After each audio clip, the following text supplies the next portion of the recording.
Hello, Ramakrishna Hari माऊली. कसे आहात सर्वजण? रायटर रूपा हे यूट्यूबवरील माझे काही महिन्यांपूर्वीच सुरुवात केलेली चॅनल आहे, जे आता सध्या वाचनाची आवड ज्यांना ज्यांना नाही आहे त्यांसाठी एक वेगळ्या विचारांनी हे यूट्यूब चॅनल चालू केलेले आहे. तर यामध्ये तुम्हाला कविता, छान छान गोष्टी, कविता, कथा मराठी आणि हिंदीमध्ये आपल्याला ऑडिओ आणि व्हिडिओ स्वरूपात पाहता येतात. तर आवडल्यास कमेंट, शेअर आणि सबस्क्राईब करायला नका विसरू. धन्यवाद. हॅलो, रामकृष्ण हरी माऊली. कसे आहात सर्वजण? आशा आहे खुश असाल, मस्त असाल. तर आज ऐकणार आहोत फादर्स डे निमित्त एका आबांची गोष्ट, जी तुमच्या डोळ्यात पाणी आणल्याशिवाय राहणार नाही. तर एका गावात एक छोटंसं कुटुंब राहत होतं. घरात 4 जण राहत होते. विठोबा वडिलांचं नाव, तर आईचं नाव हिराबाई. त्यांना 2 मुलं होती, एक मंगेश आणि दुसरा महेश.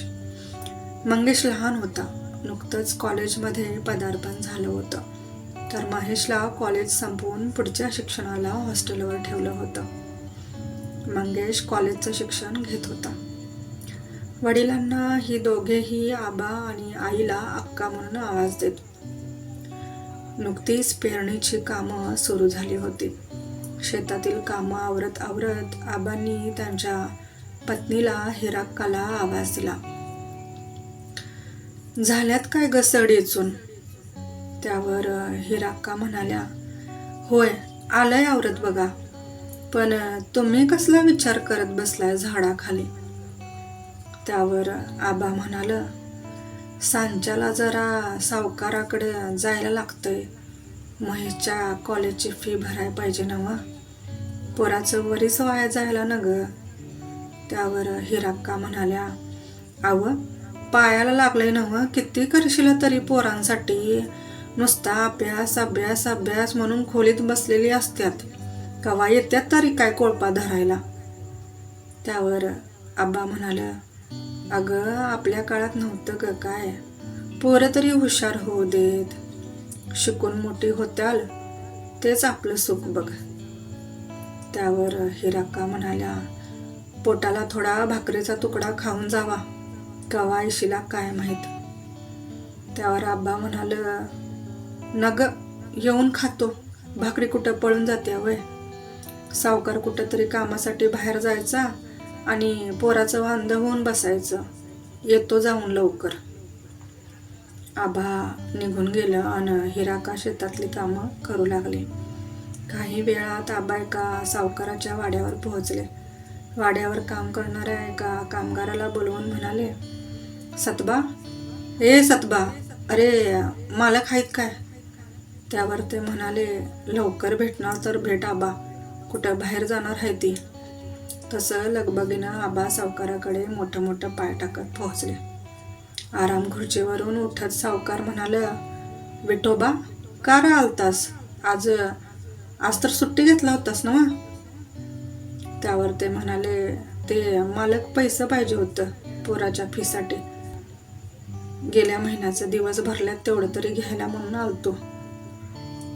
त्यावर सावकार म्हणाल, मी आता जरा एका सभेला चाललोय, भिवबा असलं तर बघ, जा घे जा त्याच्याकडून. ठीक आहे मालक.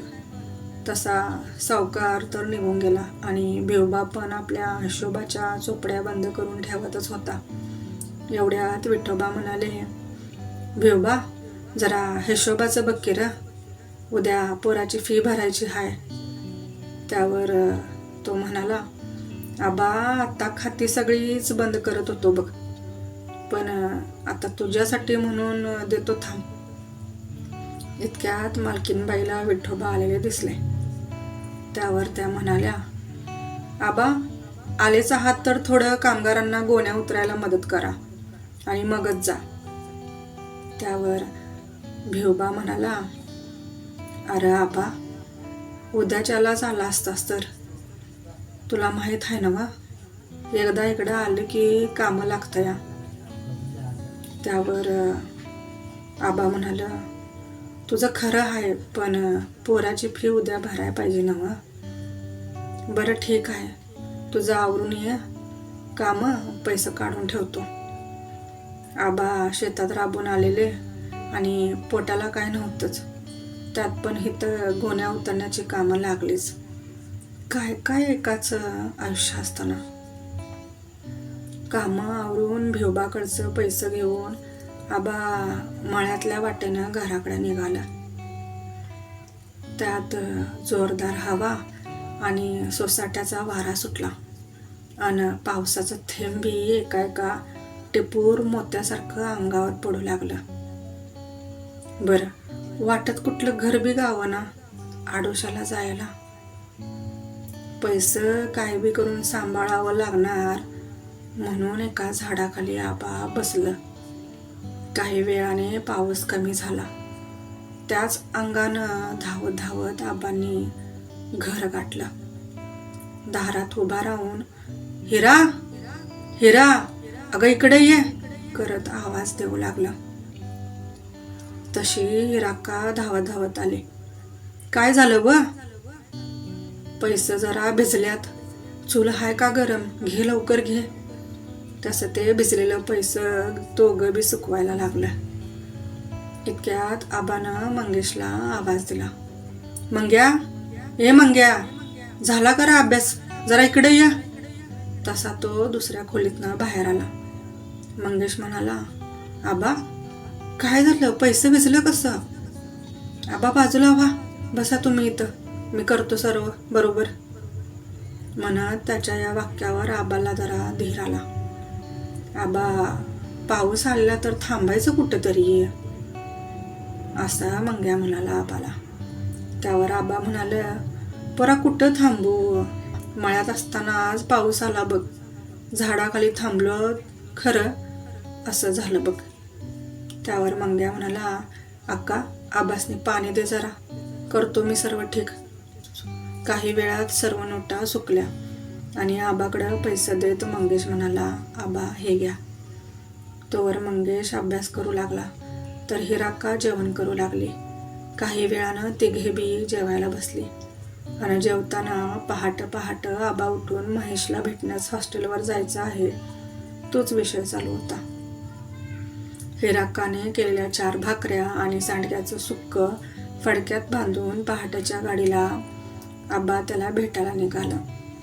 वाटत भूक लागली आबाला, पण माझं पोरग मह्या भेटलं की त्याच्यासोबत खाल्लेला तुकडा जरा गोड लागल या उद्देशानं त्यांनी महेशला भेटण्यासाठी जेवण्याचं टाळलंच. महेश जवळपास हॉस्टेलवर राहून 1 वर्ष तर झालंच होतं. वॉचमनकडून निरोप धाडला महेशला बोलावण्यासाठी. तसा महेश आला. फीचं पैसे बी घेतलं आणि भाकरीचं काटोड.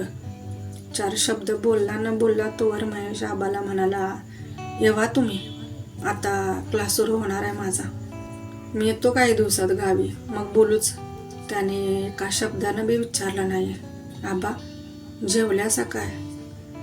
तसं मैलाचं अंतर पार करून आबा त्याला भेटण्यास आले होते. राहावे ना म्हणून वॉचमनला सांगून आबा त्याला भेटण्यास त्याच्या रूमच्या बाहेर जाऊन उभं राहिलं.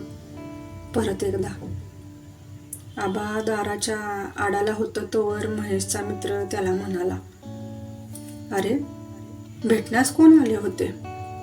त्यावर महेश म्हणाला, वडिलांना वेळ नव्हता म्हणून घरचा नोकर आला होता, फी भरण्यासाठी पैसे देऊन गेला. आबानं हे वाक्य ऐकताच आबाच्या काळजात त्या दिवशी पडलेल्या पावसाच्या विजा छातीत चमकू लागल्या होत्या. त्यावर मित्र म्हणाला, होय काय?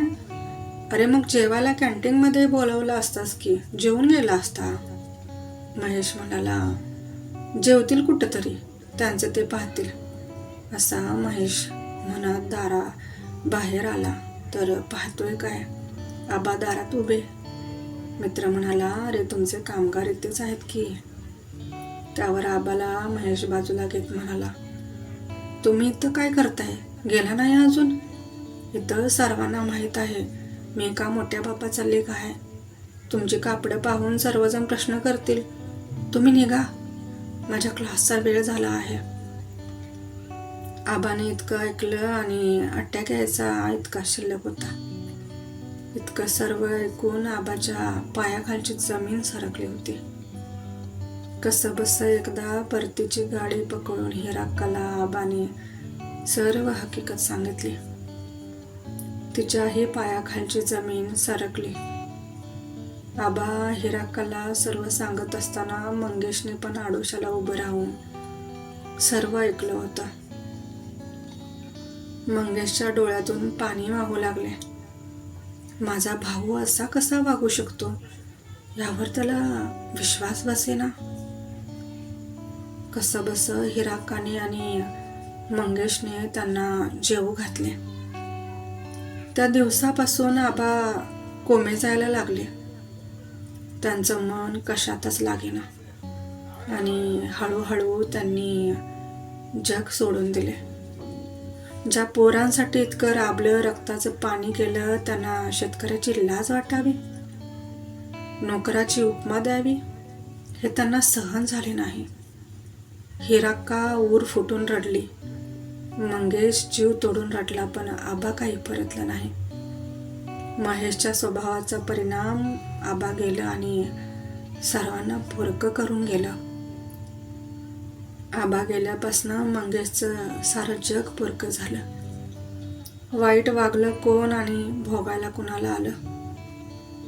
बापाची माया बाप गेल्यावरच कळते. आबा गेल्याची बातमी महेशला गेल्यावर महेश घरी परतला. तशी रागाने हिराक्का उठली. दोन्ही हाताने मारून मारून महेशचं थोबाड फोडलं. आता महेश बाप गेल्यावर ऊर फुटेपर्यंत रडत होता, पण बाप काय परत आला नाही. तर मित्रांनो, बाप आहे तोवर त्या बापाची जाण ठेवा. उपाशी राहून आपल्या पोटाला चिमटा देत तुमच्यासाठी पैसे गोळा करत करत तो आयुष्य काढत असतो. तो केवळ आपल्या मुलांसाठी तो बाप असतो. चेहऱ्यावर कधी कधी राग ठेवून उरात प्रेम बाळगणारा तो बापच असतो. आई माया लावते पोराला, पण जगाच्या त्रासापासून वाचवणारा बापच असतो. तर भेटू पुन्हा असाच माझ्यासोबत लेखनाचा पुढचा प्रवास करण्यासाठी. जोडून राहा रायटर रुपाया आपल्या आवडत्या यूट्यूब चॅनलवर. तोपर्यंत सर्वांनी काळजी घ्या, मस्त राहा, खुश राहा. सबस्क्राईब करायला नका विसरू. धन्यवाद.